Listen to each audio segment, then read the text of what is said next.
நடிக்கத் தெரிந்தவனுக்கோ உலகம் ஒரு அழகான நாடக மேடை.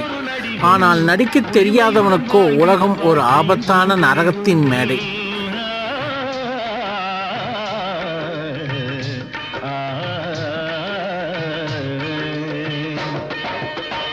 ஆடுவது கடமையின் நினைவாக, பாடுவது இதயங்கள் தெளிவாக.